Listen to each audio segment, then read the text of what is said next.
Good morning to each and everyone and Assalamualaikum warahmatullahi wabarakatuh. For today's discussion, we will talk about the inclined motion na kung saan isa ito sa topic under sa relative equilibrium of liquids.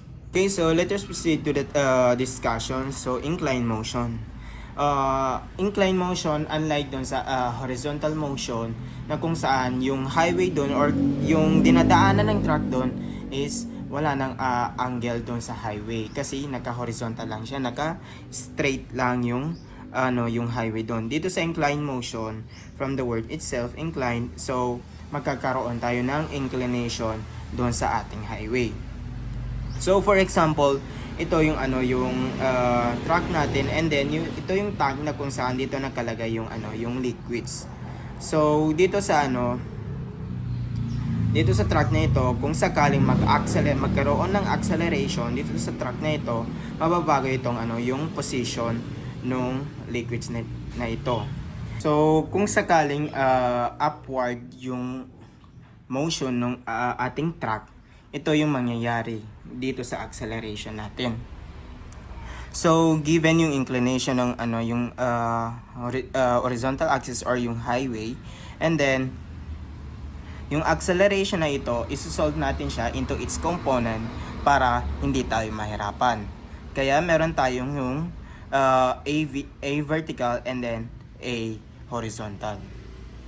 So dito sa A vertical, gaya ng ginagawa natin sa nung dynamics and statics, pag A vertical and then yung theta is with respect to x-axis, yung A vertical natin is equal to A sine beta. And then yung sa A horizontal naman is equal to A cosine beta. And then, nandahil nga sa upward yung motion natin, magkakaroon tayo ng panibagong position ng liquid natin, na kung saan magkakaroon siya ng bagong inclination ng theta natin. So, kung mapapansin natin, ito yung original na position, and then after niya mag-move ng ilang meter or ilang kilometer, ganito na yung position ng yung liquid natin. And then para ma-solve natin, kukuha tayo ng isang point dito na kung saan doon mag-a-act yung lahat ng forces. So for example, sabihin natin na ito na yung yung point na yon.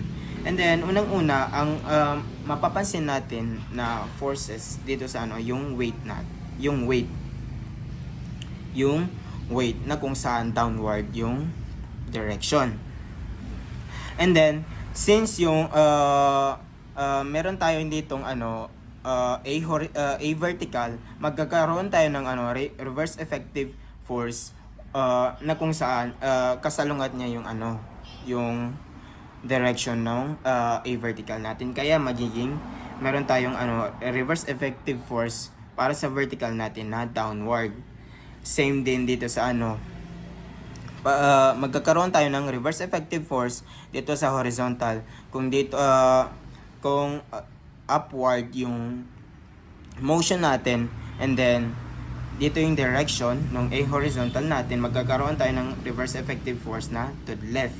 And then the last forces na makikita natin dito or ma-assume natin dito is yung normal force. So, para ma-solve natin ito ng madalian or hindi tayo mahihirapan para sa pag-solve, gagamitin natin yung gagawa tayo ng triangle. So, dito, weight plus yung reverse effective force na downward, kaya magkaroon tayo ng straight. Dito yung downward na mg or yung weight plus yung reverse effective force. And then, yung horizontal force natin yung MAH, yung reverse effective force to the left. And then yung syempre yung normal force natin. So using our triangle, gagamitin natin yung SOHCAHTOA na kung saan para ma-solve natin yung slope na ito. So para ma-solve natin yung slope na yan, ang gagamitin lang natin is yung TOA, kung saan tan theta is equal to the opposite over adjacent. Kaya meron tayong formula na ganito. So i-simplify lang natin. Simplify lang natin yung formula na ito, and then i-factor natin yung mass. So, M times AH over M times G plus A vertical. Kaya mag-cancel na lang yung M. And then, ang final na formula natin is yung, ito na siya. Tan theta is equal to AH over G plus A vertical. So, na kung saan yung A horizontal natin, ang equal niya is yung A cosine beta, and then yung A vertical natin, ang equal niya is yung A sine beta. So ito lang yung palagi nating tatandaan pag yung direction ng motion natin is upward. Yung tan theta is equal to A horizontal over G plus A vertical. So, paano naman yung formula natin pag yung direction ng motion natin is downward? Kung downward nga yung yung position nung or yung direction ng motion natin, magkakaroon tayo ng panibagong position ng liquid natin. So, sabihin natin ito yung from its original, ganito na yung position ng liquid natin na kung saan nagkaroon din ng bagong inclination of theta. And then since downward nga yung direction natin, maiba rin yung mga reverse effective force natin. Kasi kung downward yung acceleration natin, meron tayong a vertical na downward, and then meron tayong a horizontal na to the left. So, kunin natin yung isang point dito. So, let's say ito yung point na yun. And then imagine natin kung ano yung lahat ng force na mag-a-act dito sa point na ito. So, unang-una yung weight natin.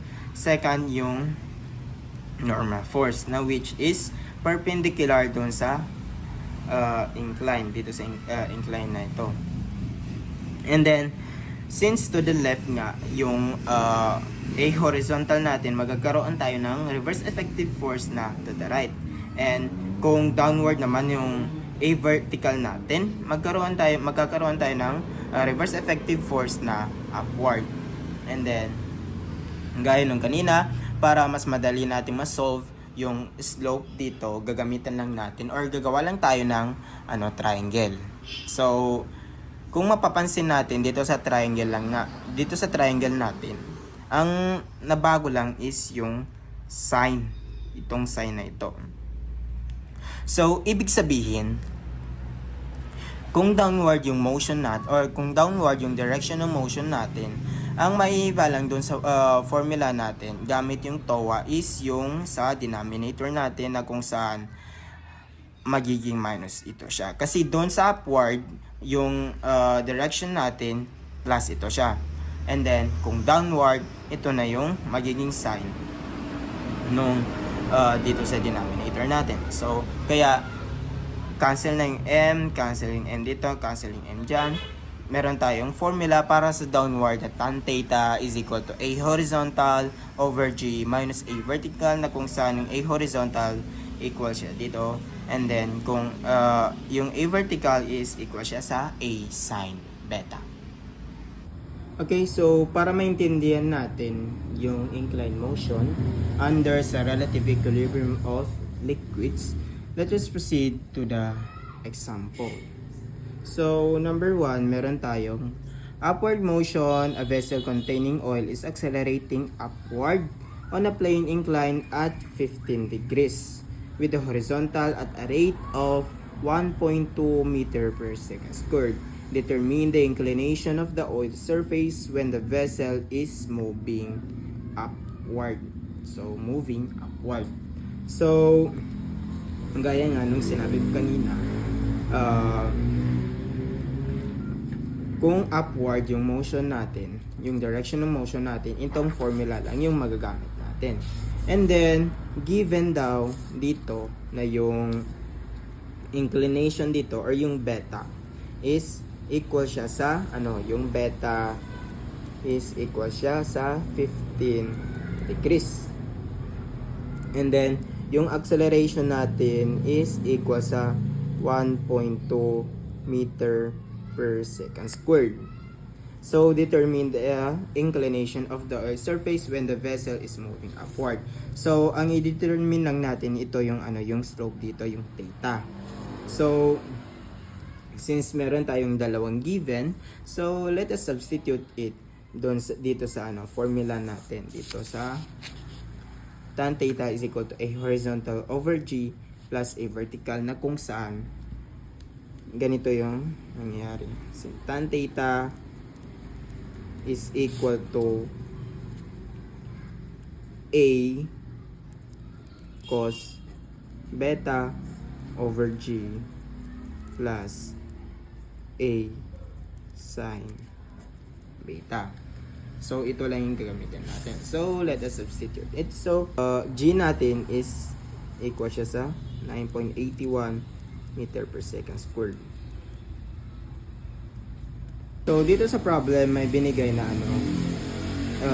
yung beta daw o your inclination dito, yung inclination dito is 15 degrees daw. And then, yung acceleration natin is 1.2 meter per second squared. And then, yung g is equal to 9.81 meter per second squared. So, gagamitin lang natin yung formula na ito. And then, so let us substitute it. So, ano na tayo ito. And then, para ma-solve, gamitin lang natin yung arctan sa calculator natin. So, we have arctan sa calculator. So, theta is equal to arctan of 1.2 cos of 15 degrees over 9.81 plus 1.2 sine of 15 sine of 15 degrees. Therefore, input na natin ito sa calculator natin. Calculator natin, shift tan of 1.2 cos of 15 degrees over 9.81 plus 1.2 sine of 15 degrees. And then,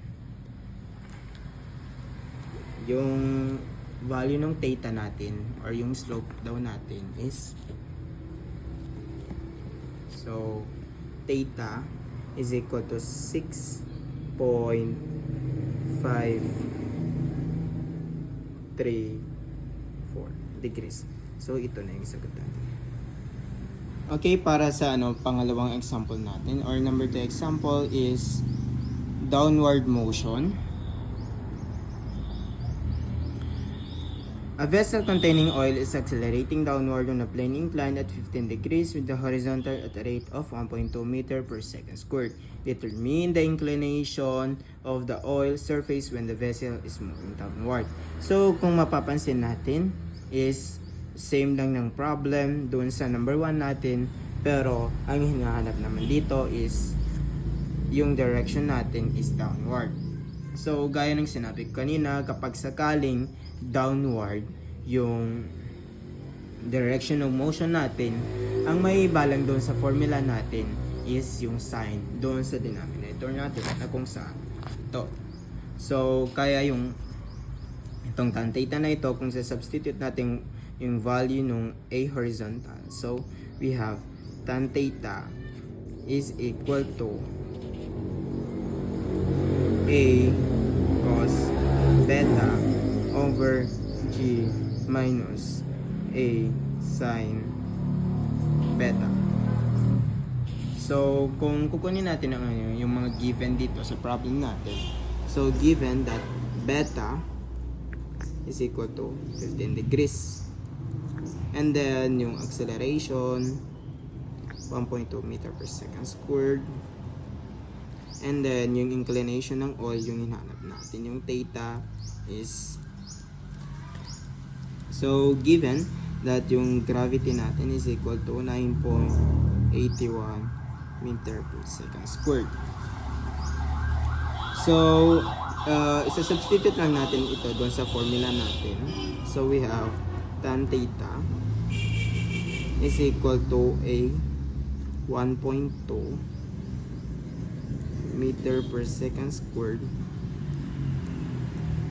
cosine of 15 degrees over 9.81 meter per second squared minus 1.2 sine of 15 degrees. So, gaya ng ginawa natin kanina para ma-solve natin yung theta. So, arctan 1.2 cos of 15 degrees over 9.81 minus 1.2 sine of 15 degrees. So, kung na-input natin yung value kanina sa calculator, ang i-bind lang natin is yung sign dito sa baba. So, kung plus yan, magiging minus na yan. So yung theta natin is 6.957. So, value ng theta natin is equal to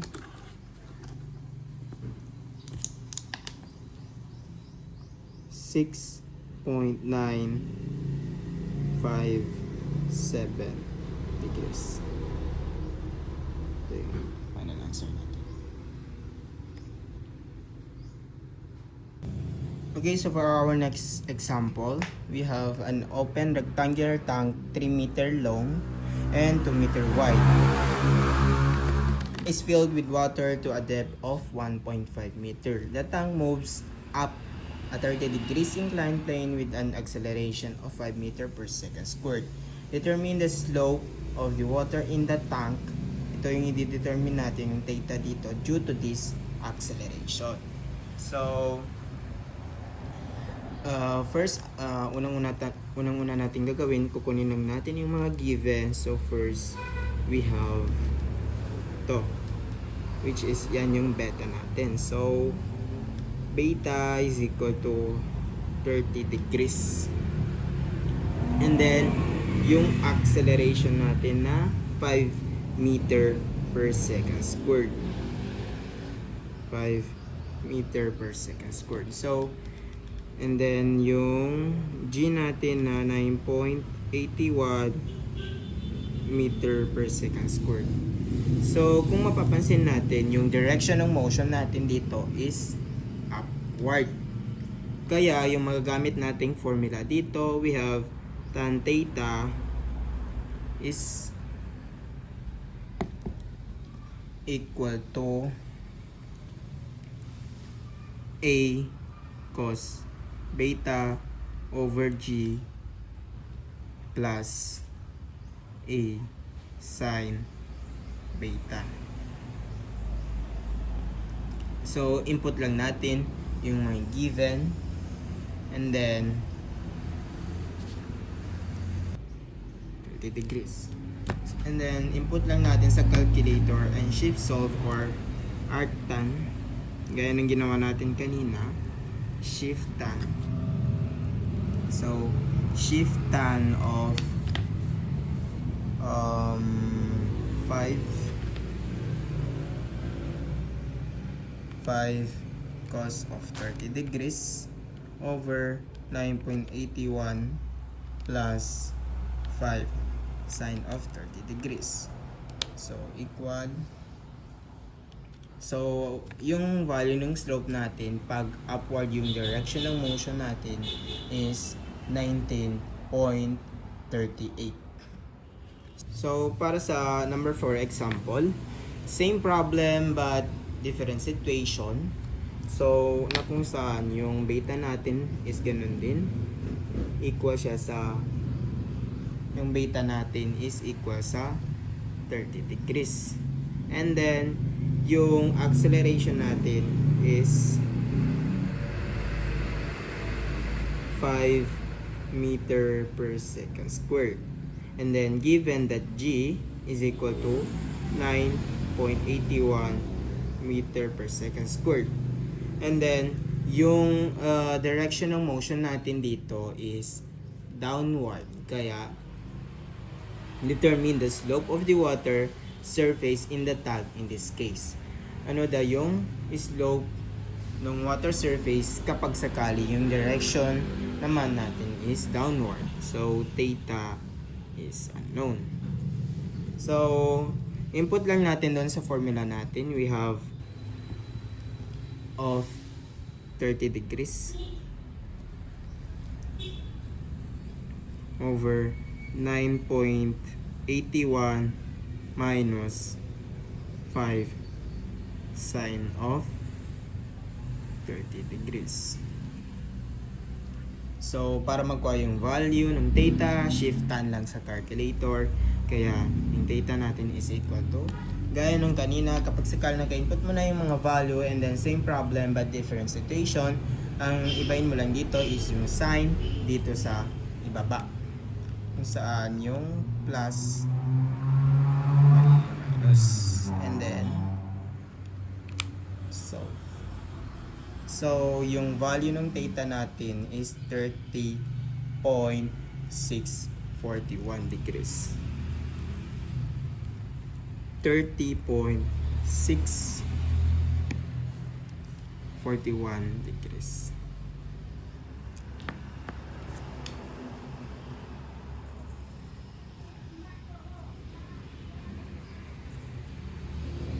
Okay, so para sa huling example natin or number 5 example, para sa inclined motion under the relative equilibrium of liquids. So ito yung example natin, ay yung problem. A vessel containing oil is moving upward on a plane inclined at 15 degrees to the horizontal. The inclination of the oil surface is 16 degrees. Find the acceleration of the vessel. So, kung mapapansin natin yung apat na example kanina is halos magkakapareho lang, na kung saan ang hinahanap natin is yung inclination of theta. Pero dito sa last example na to or last problem na ito, ang hanapin naman natin is yung acceleration. So, first, kunin muna natin yung lahat ng given. So, given that theta or yung beta is equal to 15 degrees. Yung 15 degrees. And then, yung theta natin, the inclination of the oil surface is 16 degrees. Yung theta natin is equal to 16 degrees. Then, given that gravity is equal to 9.81 meter per second squared. So, ano yung hinahanap nga natin? Yung acceleration. So, first, ano yung condition dito? So, sinabi yung condition dito, yung direction daw natin. Yung direction ng motion natin is moving upward. So, gagamitin natin yung formula na tan theta is equal to A cos beta over G plus A sin beta.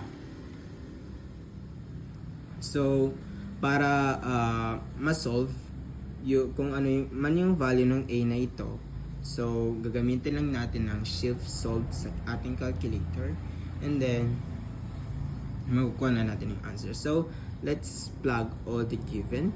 So, we have tan of 16 degrees is equal to A cosine of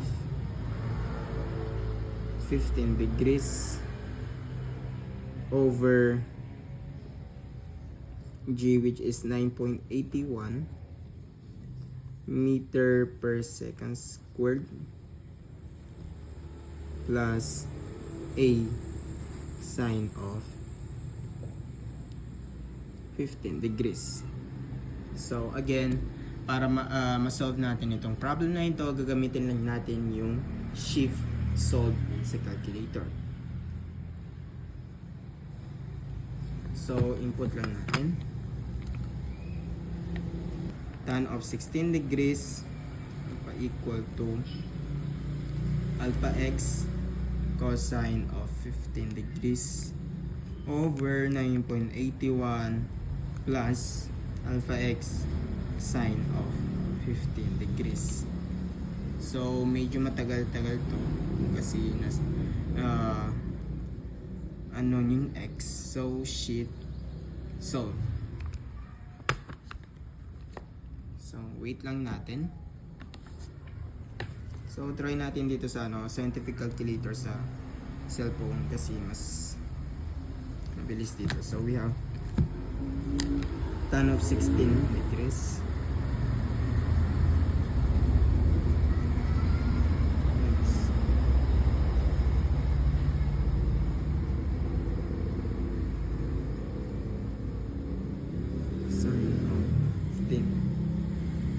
So, kung mapapansin natin, yung value ng acceleration natin, given that yung inclination ng surface ng oil natin is 16 degrees and then yung inclined surface natin with respect to the horizontal or yung dinadaanan ng truck is naka-incline siya ng 15 degrees. So, yung acceleration daw natin is 3.154. So tingnan natin kung same lang ba sa calculator. So ito yun. So same lang. So we have that A or yung acceleration natin is equal siya sa 3.15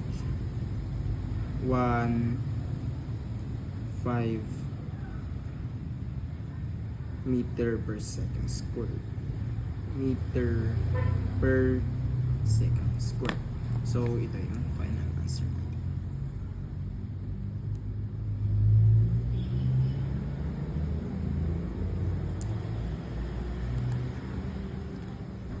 Okay, so hanggang dito lang yung discussion about sa inclined motion. So again, thank you and wassalam.